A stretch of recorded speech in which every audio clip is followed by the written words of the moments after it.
আজকের যে আয়োজন, এই কলিযুগে দাঁড়িয়ে যে ভগবানের অনুষ্ঠান এবং ভগবানের নামের অনুষ্ঠান, এর থেকে শ্রেষ্ঠ বস্তু হতেই পারে না।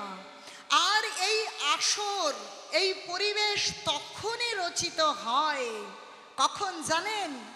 এই যে আজকের পরিবেশ রচিত হয়েছে, এই রচনা সম্পর্কে ভাগবত কি বলছে চলুন আগে ভাগবতের সেই সিদ্ধান্ত শ্রবণ করি।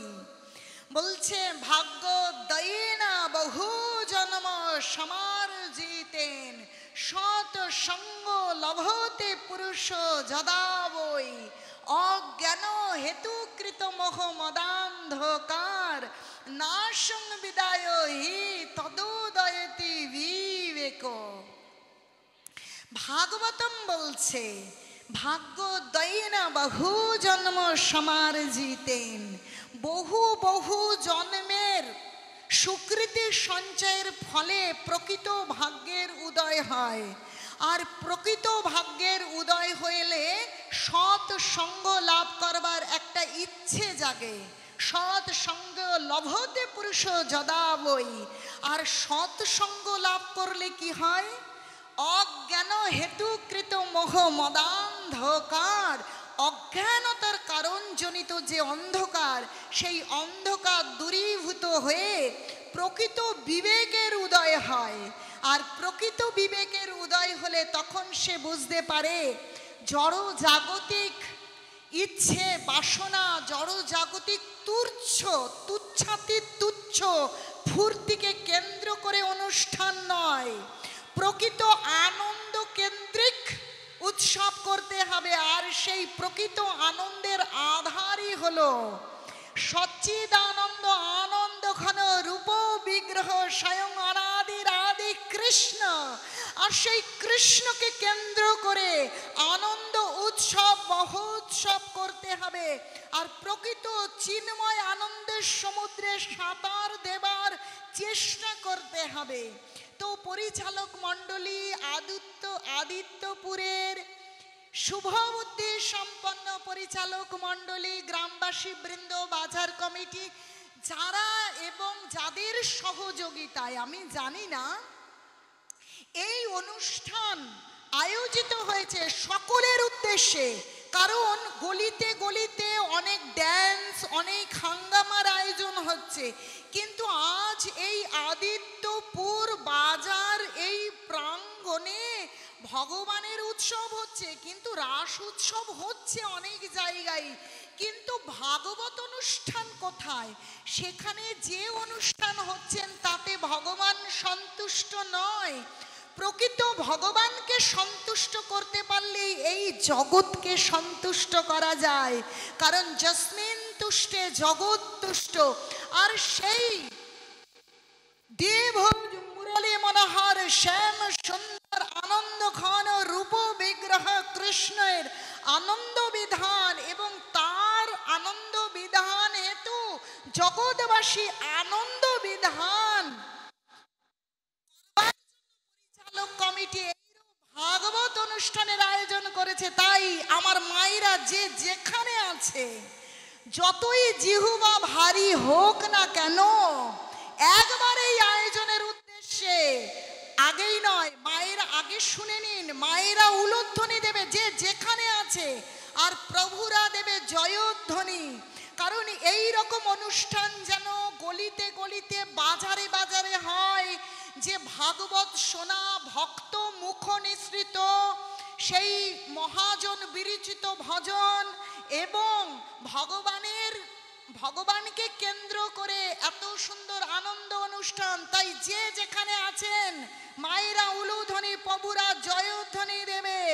এই পরিচালক মণ্ডলী এবং যাদের সহযোগিতায় এত সুন্দর, এত বিরাট অনুষ্ঠানের আয়োজন হয়েছে, নিতাই গৌর সীতানাথ প্রেমানন্দে হরে হরে বল, হরে হরে বল, হরে বল, হরে বল, নিতাই গৌর প্রেমানন্দে হরি হরি বল। আজ আমরা আলোচনা করব, আজ এই রাস উৎসবের অনুষ্ঠান হচ্ছে রাসের প্রকৃত তত্ত্বকে একটু বুঝে নিয়ে, কারণ রাসকে বোঝা আমাদের সাধ্য নয়। কারণ রাস মঞ্চ রচিত হয়েছে গোলক বৃন্দাবনে, আর সেখানের কুশীলব হচ্ছে স্বয়ং গোলক বিহারী কৃষ্ণ আর রাধা রানী আর যত গোপ গোপী। সেই যে প্রেম, সেই যে নিত্য, ও কোনো সাধারণ বিষয় নয়, সে তত্ত্ব চিন্ময় তত্ত্ব। আমরা সাধারণ মানুষ মনে করি এই রাধা কৃষ্ণ এনারা হচ্ছেন সাধারণ আমাদের মতো নারী পুরুষ।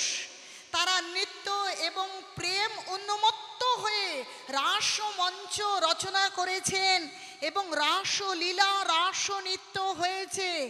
না, যদি রাস বুঝতে হয় প্রথমে আগে কৃষ্ণকে বুঝতে হবে, রাধারানীকে বুঝতে হবে। নচেত আপনারা যদি সাধারণ নারী পুরুষ বলে ভুল করেন তাহলে প্রথমেই অপরাধ হয়ে যায়, আর সেই অপরাধের কোনো ক্ষমা হয় না। যদি আমরা ভগবানকে ভগবান না জেনে আমাদের মতন শরীর বৃত্তীয় ক্ষুদ্র সাধারণ মনুষ্য জ্ঞান করি স্বয়ং ভগবানকে, তাহলে আমাদের অপরাধ হয়ে যায়। ধর্ম করব কি? তো কৃষ্ণকে আগে জানতে হবে। দেখুন, কৃষ্ণ কোনো সাধারণ মানুষ নয়, তিনি অনাদির আদি গোবিন্দ। তিনি যে রাধা রানী এবং গোপ গোপীর সঙ্গে প্রেম করেছেন, সেটা একটা নারী এবং পুরুষের সাধারণ প্রেম নয়। এ জগতে নারী পুরুষ প্রেম করে তাদের শরীরের আকর্ষণে, কিন্তু ব্যতিক্রম থাকতেই পারে কৃষ্ণ ভক্তির ক্ষেত্রে।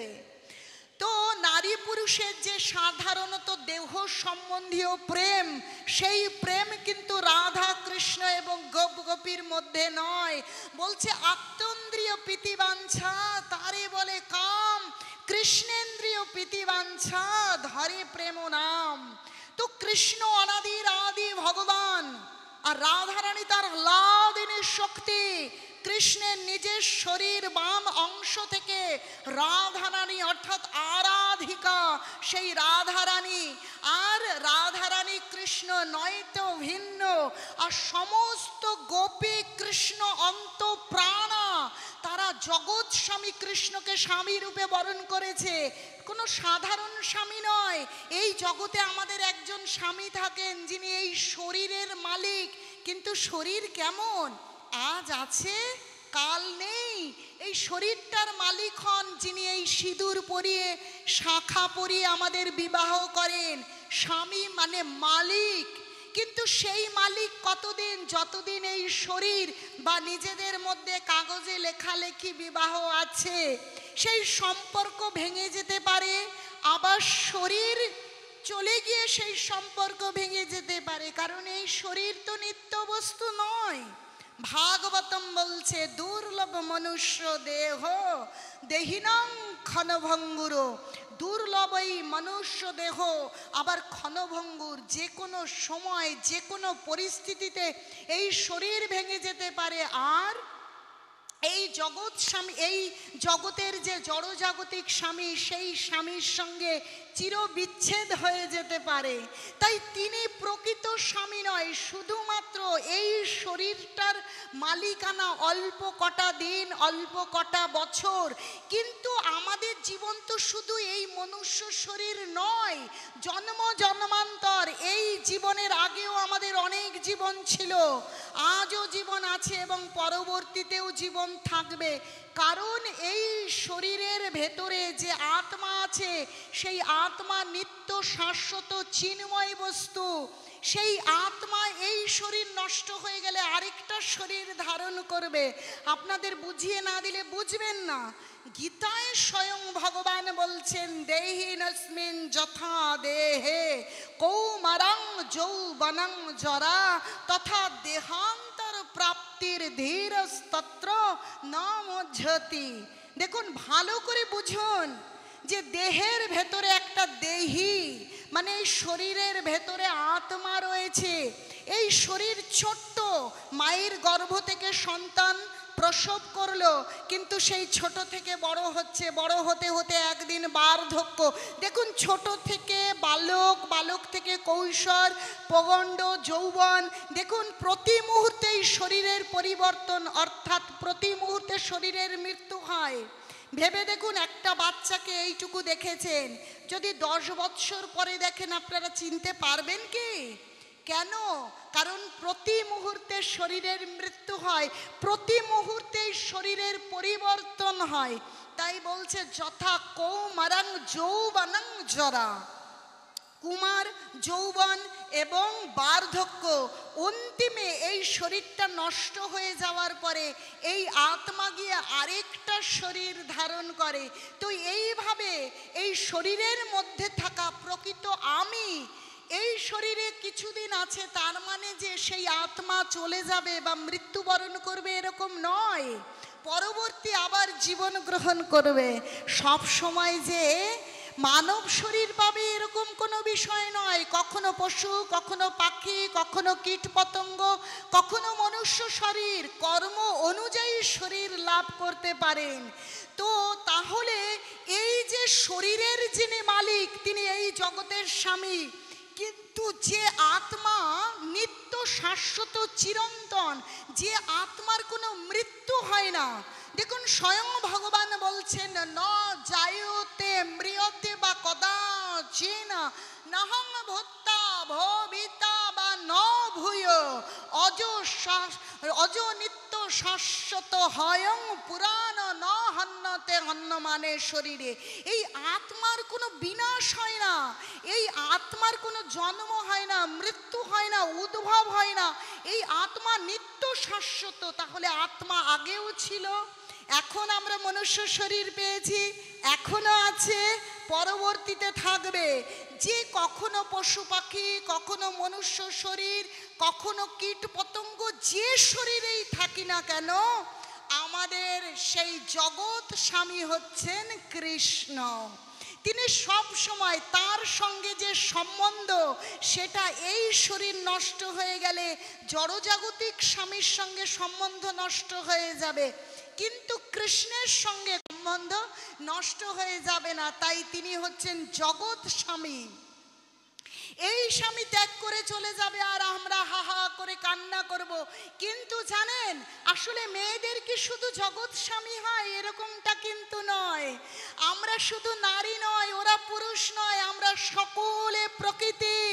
আমাদের সকলের চিন্ময় স্বামী হচ্ছেন জগৎ স্বামী জগন্নাথ, অনাদির আদি গোবিন্দ কৃষ্ণ। তাই আমরা সকলে প্রকৃতি, আমরা নারীও নই, আমরা পুরুষও নই। তাই আমাদের প্রত্যেকের সম্বন্ধ রয়েছে কৃষ্ণের সঙ্গে। কখনো কৃষ্ণ আমাদেরকে ছেড়ে যায় না। চিন্তা করে দেখুন, একটা বিষ্ঠার প্রকাও যদি কেউ হয় তাহলে তার আত্মার মধ্যে, তার শরীরে আত্মায় ভগবান রূপী পরমাত্মা রয়েছে। তাহলে ভগবান কখনো কাউকে ত্যাগ করে না। সেই পরমাত্মাকে স্বামী রূপে বরণ করে যখন সম্বন্ধ তৈরি করি তখন হয় কি, কৃষ্ণের সঙ্গে যখন ভালোবাসা হয় তখন হয় প্রকৃত ভালোবাসা। তাই বলছে কৃষ্ণেন্দ্রিয় প্রীতিবাঞ্ছা ধরে প্রেম নাম।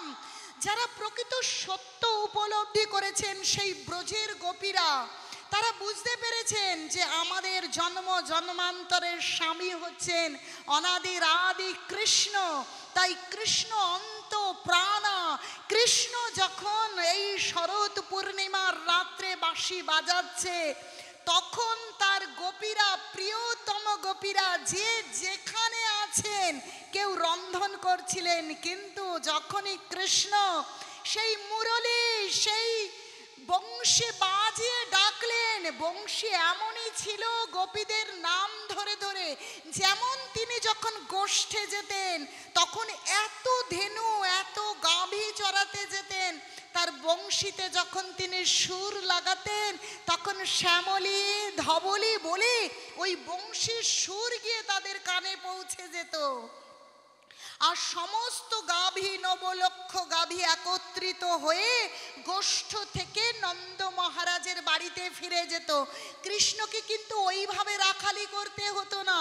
আজ শরৎ পূর্ণিমায় যখন তিনি বংশী বাদনরত হয়েছেন, যোগমায়া রাস মঞ্চ নির্মাণ করেছেন, তখন সেই গোপীদের ওই বাঁশির সুরে যেন গোপীরা তাদের নিজের নাম শ্রবণ করতে পাচ্ছেন। যে যেখানে যে অবস্থায় রয়েছে সেখান থেকে কেউ রন্ধন করছিলেন, খুন্তি নাড়ছিলেন কড়াইয়ের ভেতরে, রইল খুন্তি নাড়া, চলল হা কৃষ্ণ করে। কেউ তো শাড়ি পরছিল, ব্লাউজ অর্ধেক পরেছে, আরেকটা হাত গলাতে পারিনি, কিন্তু বাঁশিটা শ্রবণ করে ওই দৌড়তে দৌড়তে পড়ছে আর ছুটেছে কৃষ্ণের কাছে। কেউ বা স্বামীকে খেতে দিচ্ছিল, জগৎ স্বামী নয়, জড়জাগতিক স্বামীকে, তার খেতে দেওয়া রেখে ছুটে চললেন। কেউ আবার সন্তানকে স্তন দুগ্ধ পান করাচ্ছিলেন, স্তন দুগ্ধ পান রইল, তিনি ছুটলেন কৃষ্ণের কাছে, ছুটলেন সেই রাসমঞ্চের দিকে জগৎ স্বামীর চরণে আশ্রয় পাবার জন্য। দেখুন, গোপিকারা তো ছুটে ছুটে গিয়েছিলেন জগৎ স্বামীর কাছে। তাহলে এই বিষয়ের মধ্যে দিয়ে আমাদেরকে কি শিক্ষা দিলেন, আমরা কি বুঝবো এখান থেকে? তাহলে কৃষ্ণের দিকে ধাবিত হব আমরা, সমস্ত জড় জাগতিক আত্মীয় পরিজন, স্বামী সন্তান, রন্ধন সব ছেড়ে দিয়ে দিয়ে। ভালো করে বুঝবেন, না বুঝলে কিন্তু বিকৃতটা বুঝলে কোনো লাভ হবে না। যদি কোনো ভক্তকে ডেকেছেন তাহলে ভালো করে ভগবানের কথা বুঝতে হবে, সেটা বুঝে হৃদয়ে গ্রহণ করতে হবে, তবেই না মূল্য, নচেত মূল্য কোথায়? তার মানে ভালো করে বুঝুন। আমাদেরকে বলছে আমরা স্বামীর পরিষেবা দেব। আচ্ছা, আমি যদি আমার শরীরটাকে নিয়ে ট্রেনের বা প্লেনের টিকিট কেটে বৃন্দাবনে চলে গেলাম, কিন্তু মন আমার রইল আদিত্যপুরে, আমি কি বৃন্দাবনে যেতে পারলাম? কে? উত্তর দেন। তাহলে আমার শরীর চলে গেছে বৃন্দাবন, কিন্তু আমার মনে রয়েছে লাউ গাছটা মুড়লো, তাই তো? তাহলে বৃন্দাবন তো শরীর চলে গেছে, কিন্তু এই যে রাসলীলা, যে গোপীরা ছুটেছেন কৃষ্ণের দিকে, তাদের সমস্ত কাজকর্ম সেখানে ফেলে দিয়ে, এমনকি নিজেদের বসন ভূষণের দিকে কোনো ভ্রুক্ষেপ নেই, তারা চলেছে। এই চলা বৃন্দাবন মানে কি? বৃন্দাবন মানে চলছে মানেটা কি? যেখানে কিশোর এবং কিশোরী, যেখানে শ্রীজি মানে রাধারানী, শ্রী রাধারানী কি, যেখানে শ্রী রাধারানী এবং মাধবের অনুমতিতে, তার নির্দেশে সবাই প্রতিনিয়ত চলছে, সেটাই ব্রজভূমি। আমরা বুঝতে পারি না ব্রজভূমি মানে কি, ব্রজ মানে চলছে। তাহলে কি চলছে? যেখানে কৃষ্ণ এবং রাধারানীর নির্দেশে প্রত্যেকে তাদের জীবন চালিয়ে নিচ্ছে, সেটাই ব্রজভূমি। আর আমরা আমাদেরকে ব্রজভূমিতে কি করে নিয়ে যাব? স্বয়ং কৃষ্ণ গীতাতে, ভাগবতমে আমাদের জীবন যেভাবে আচরণ করতে বললেন, সেইভাবে আমাদের জীবনকে চালিয়ে আমরা ব্রজধামে যেতে পারি। শরীর ব্রজধামে নিয়ে গেলাম, কিন্তু গীতায় ভগবান যেভাবে আমাদেরকে আচরণ করতে বলেছেন, ভাগবতমে যেভাবে বলেছেন, আমরা কোনো কথা শুনি না, শুধু এই শরীরটাকে ট্রেনে বাসে করে নিয়ে চলে গেলাম বৃন্দাবন। সেটা তো একটা পশু পাখিও একটা লরিতে যদি ভাড়া করে পাঠিয়ে দেয়, সেখানে চলে যাবে তার শরীর। কিন্তু শরীর গিয়ে কি লাভ যদি এই হৃদয়কে বৃন্দাবন তৈরি করা না যায়? এই হৃদয় মন্দিরে যদি অনাদির আদি কৃষ্ণকে অবস্থান মানে বসিয়ে না দেওয়া যায়, তাহলে বৃন্দাবন কি করে হবে? তাই এই যে রাসলীলা, রাসমঞ্চ, আসলে এর ভেতর দিয়ে কৃষ্ণ গুহ্যতম শিক্ষা আমাদেরকে কি দিয়েছেন? যে আমরা আমাদের জড়জাগতিক এই দেহ সম্বন্ধীয় যে বৃত্তি আমাদের দেহ সম্বন্ধীয় বৃত্তি আছে, আপনারা গীতা খুলবেন, অষ্টাদশ অধ্যায়ের 48 নম্বর শ্লোকে যাবেন। গীতায় ভগবান আমাদের মনের প্রশ্ন স্তরে স্তরে সাজিয়ে দিয়েছেন যে আমাদের এই শরীরের একটা ধর্ম আছে। আমরা মানব শরীর ধারণ করেছি, আমরা কারো স্ত্রী, কারো স্বামী, কারো ভাই, কারো বোন, কেউ ডাক্তার, কেউ ইঞ্জিনিয়ার, কেউ শিক্ষক, কেউ শিক্ষিকা, কেউ পরিচারিকা, কেউ রাজমিস্ত্রি। এই দেহ সম্বন্ধীয় যে কর্তব্য, যে বৃত্তি আমাদের জীবনে আছে, সেখানে আমরা থাকব, আমাদের কর্তব্য করব, কিন্তু মন কোথায় থাকবে? সেই কর্তব্য অবশ্যই আমাদের করতে হবে। শরীর যখন ধারণ করেছি, খেতে তো আমাদের হয় না, আমরা খাই না, আমরা জল খাই, অন্ন খাই, আমরা এই বসন পরি। তাহলে শরীর যখন ধারণ করেছি, শরীর বৃত্তীয় যে কাজকর্মগুলো আছে, যে ডিউটি আছে, সেই ডিউটি পালন করব, কিন্তু মনের ভেতরে কি থাকবে? আমার প্রকৃত সম্বন্ধ কৃষ্ণের সঙ্গে, তাই মন থাকবে কৃষ্ণের চরণে। বিষয়টা কেমন আপনি বলবেন, সেটাও কি হয় নাকি?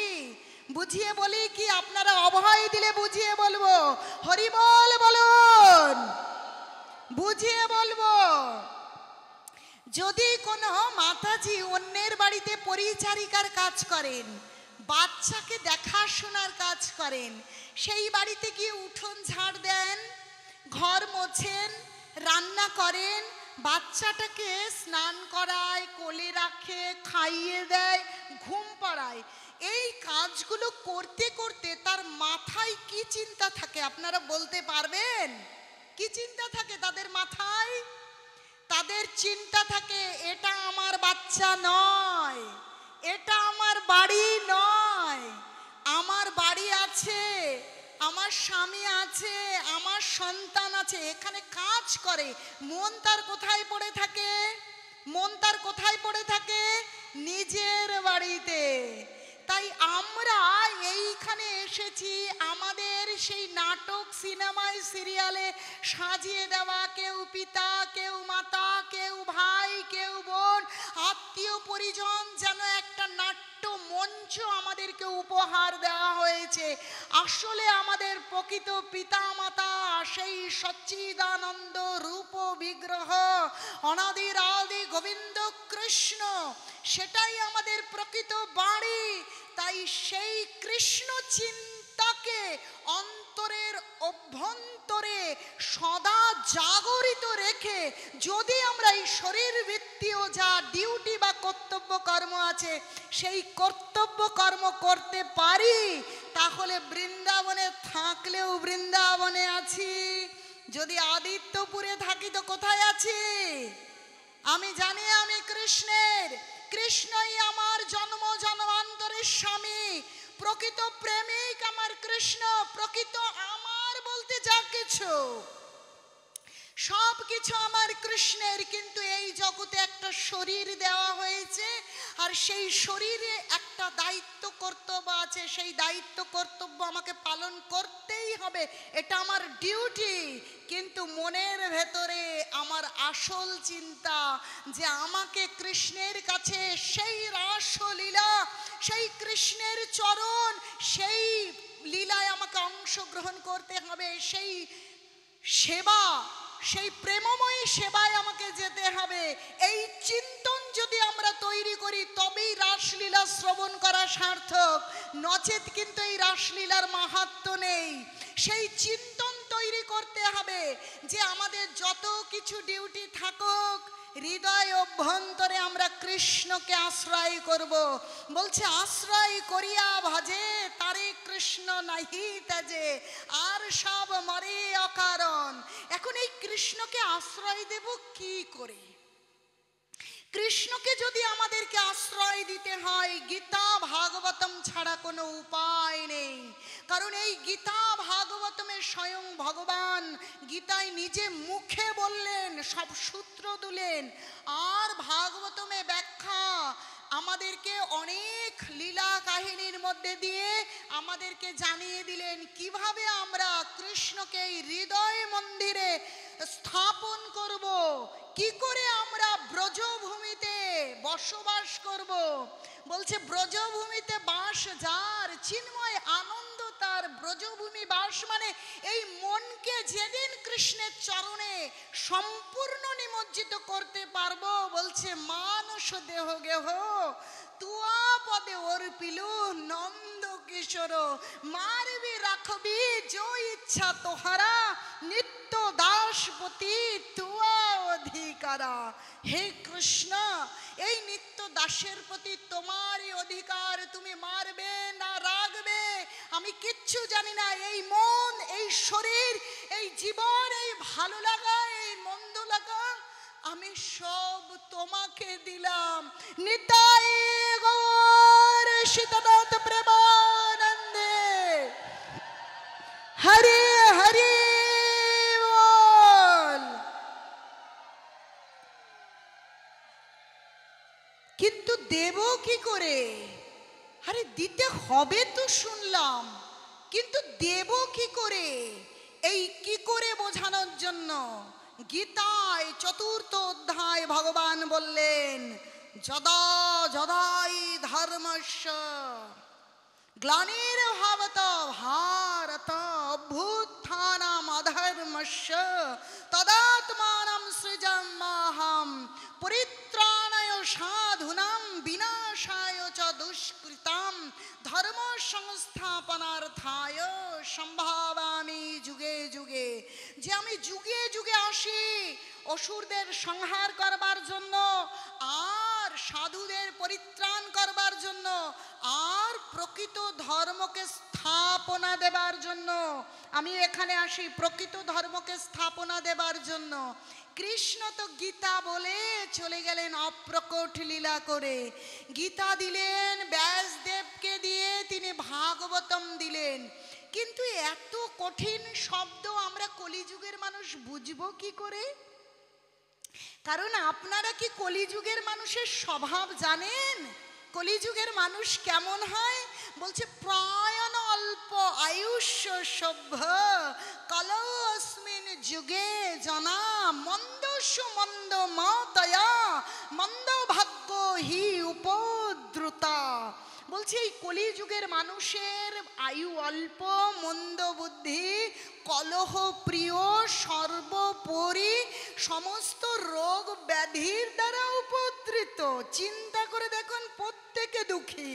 ধনী সেও কাঁদছে, দরিদ্র সেও কাঁদছে, সুন্দরী যে সেও কাঁদছে, কুৎসিত যে সেও কাঁদে, পুত্রের মাতাও কাঁদে, অপুত্রক পিতা মাতাও কাঁদে। ঠিক ঠিক সকলে কাঁদছে। কেন? এই কলিযুগে দুঃখই সার, দুঃখালয়ম অশাশ্বতম জগতে আমরা পড়েছি। এখন এখানে বুদ্ধি মন্দ, অল্প আয়ু, মন্দ ভাগ্য, কলহ প্রিয়, সামান্য 10 টাকার জন্য খুনোখুনি হবে ভবিষ্যৎবাণী করা হয়েছে ভাগবতমে। আমরা জানি না, আমরা সেই দিকে এগোচ্ছি। হাজার হাজার নয়, মোটে 10 টাকার জন্য খুনোখুনি হবে। তাহলে চিন্তা করে দেখুন এই কলিযুগে আমরা কিরকম একটা, মানে আমরা যে মানুষরা এই কলিযুগে বিলং করছি, মানে কলিযুগে আমরা অবস্থান করছি, তাদের স্বভাবটা ঠিক কেমন হবে? তাহলে এই স্বভাবে আমরা কি করে ভগবানের কথা, গীতা ভাগবতম বুঝবো? এই কথা তো কৃষ্ণ জানতেন। পিতামাতা জানে আমার ছেলের বুদ্ধি কতটুকু, আমার ছেলে কোন অঙ্ক জানে না, কোথায় কি জানে না, সেটা মাস্টার যেমন জানেন, তেমনি কৃষ্ণ জানতেন যে এদেরকে ওইভাবে গীতা ভাগবতম দিয়ে বোঝানো যাবে না। তাই কি করলেন? নিজে ভক্তি ভাব অঙ্গীকার করে এই নদিয়ায় ভক্ত রূপে ভক্তি শেখাবার জন্য কে আসলেন? 2 বাহু তুলে বলুন, কে এলো? নিতাই গৌর সীতানাথ প্রেমানন্দে হরি হরি বল।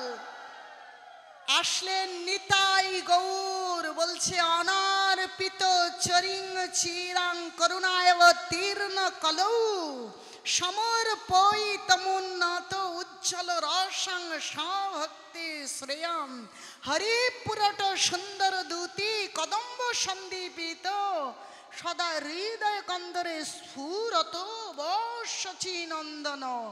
আসলেন সেই গৌর হরি। কে সেই গৌর হরি? রাধা কৃষ্ণ মিলিত তনু। রাধার কৃষ্ণ এইবার আর আলাদা আলাদা নয়, ওই দাপরের মতন, ওই ত্রেতার মতন। তারা আসলেন কোথায়? রামচন্দ্র সীতা মাতা, কৃষ্ণ রাধারানী, আর কলিতে আসলেন প্রেমের ঠাকুর আর প্রেমের আধার রাধারানী। তো রাধারানী পাশে ছিলেন, বংশীবাদনরত কৃষ্ণ এসে অসুরদের সংহার করেছেন। কিন্তু রাধারানী এইবার স্বয়ং কৃষ্ণ শরীরের অভ্যন্তরে করে রাধা ভাব অঙ্গীকার করে স্বয়ং কৃষ্ণ আসলেন এই নদিয়া নগরে। এসে নিজে কাউকে বললেন না আমি ভগবান, বললেন যে আমি ভক্ত। নিজে ভক্ত হয়ে ভক্তি শিখে এ জগৎকে প্লাবিত করলেন হরিনামে। আর কি করে আমরা প্রকৃত ধর্ম করব? গীতা ভাগবতমকে বুঝে আমরা নিজেদেরকে বৃন্দাবনে স্থিতি দেব, সেই বিষয় অকাতরে সেই প্রেম বন্যা দান করে জগৎবাসীকে ভাসিয়ে নিয়ে গেলেন। শুধু তিনি নিজে ভাসালেন না, তিনি বললেন এই পৃথিবীতে আছে যত নগর আদি গ্রাম সর্বত্র প্রচার হইবে মোর নাম। তিনি বললেন এই জগতে যত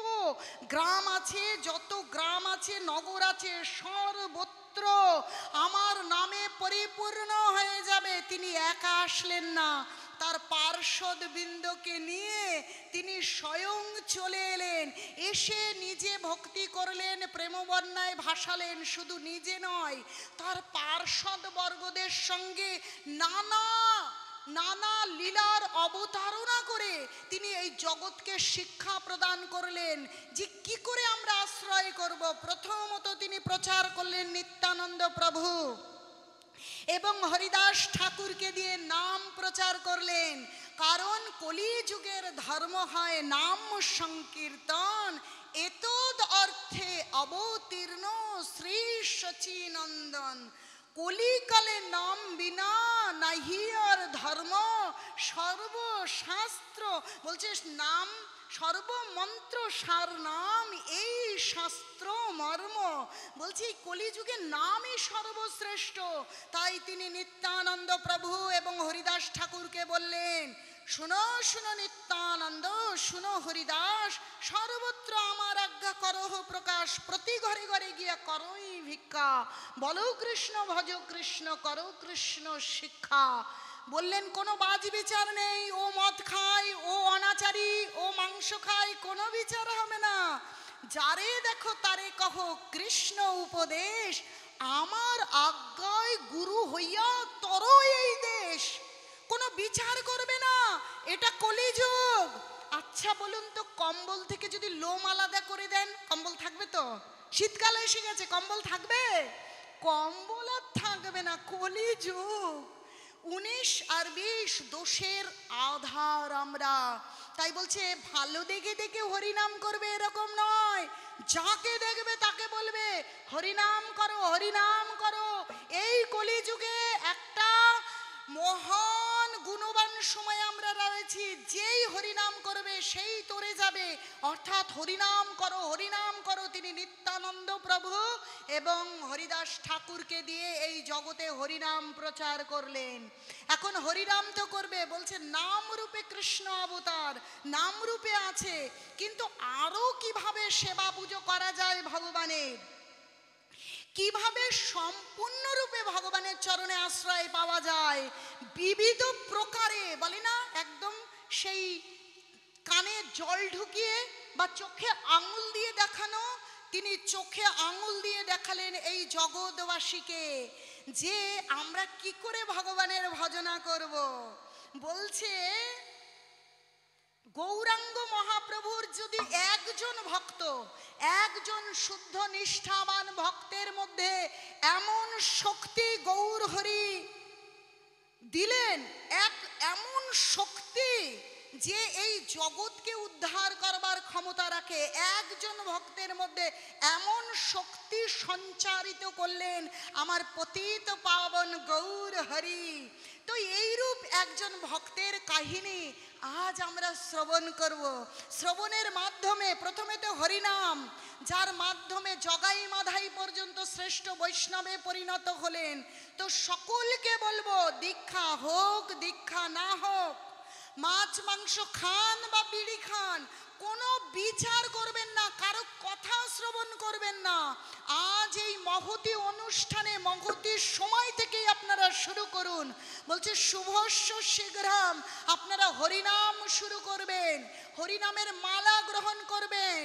মালা যখন অবসর সময় মুখে করবেন, এই অবসর সময় জপমালায় জপ করবেন, আর যখন কাজ করছেন মুখে করবেন। কারণ আপনারা যদি বলেন আমরা তো এমনি এমনি হরিনাম করি, শোনেন, আপনি যদি মাকে যতই বলেন মা গো আমি স্কুলে যেতে যেতে পড়ি, আমি টিভি দেখতে দেখতে পড়ি, মা আমি ঘুমোতে ঘুমোতে পড়ি, মা ছাড়বে? মা ছাড়বে না। সকাল বিকেল নিয়ম করে পড়ো, ওরকম করে পড়লে পরীক্ষায় তুমি লিখতে পারবে না। তাহলে আমাদের অন্তিম পরীক্ষা এবং জীবনের শ্রেষ্ঠ পরীক্ষা কখন জানেন?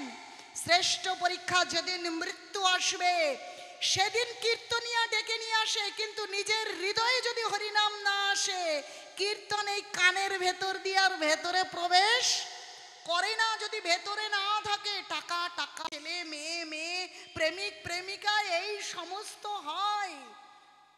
সেই অন্তিম পরীক্ষা নিতে যমদূতেরা এসে যায়। তাই আমাদেরকে যদি ওই অন্তিম পরীক্ষায় পাশ করতে হবে, তাহলে মা যেমন সকাল বিকেল নিয়ম করে পড়তে বলবে, তেমনি আমাদেরকে হরিনাম নিয়ম করে অভ্যাস করতে হবে। সেই অন্তিম পরীক্ষা যেদিন মৃত্যু আসবে, গীতায় ভগবান অষ্টম অধ্যায়ে পঞ্চম শ্লোকে বলছে, অন্তকালে চ মামেব স্মরণমুক্তা কলেবরম য প্রায়াতি সমদ্ভাবং জাতি নাস্তত্র সংশয়। বলছে সেই অন্তিম সময়ে যদি ভগবানকে স্মরণ হয়, তাহলে এই জীবন ধন্যাতি ধন্য। আর জন্ম মৃত্যু জরা ব্যাধিতে এত দুঃখ কষ্টে আবর্তিত হতে হবে না। ভগবানের চরণ চিন্ময় আনন্দ, চিন্ময় সেবায় প্রবেশ করতে পারবো। তাই প্রত্যেকে জপমালায় জপ করা শুরু করবেন, প্রত্যেকে। আর সকলে এই বিষয়ে এই অনুষ্ঠান শেষে প্রশ্ন করবেন, আমি বলে দেব।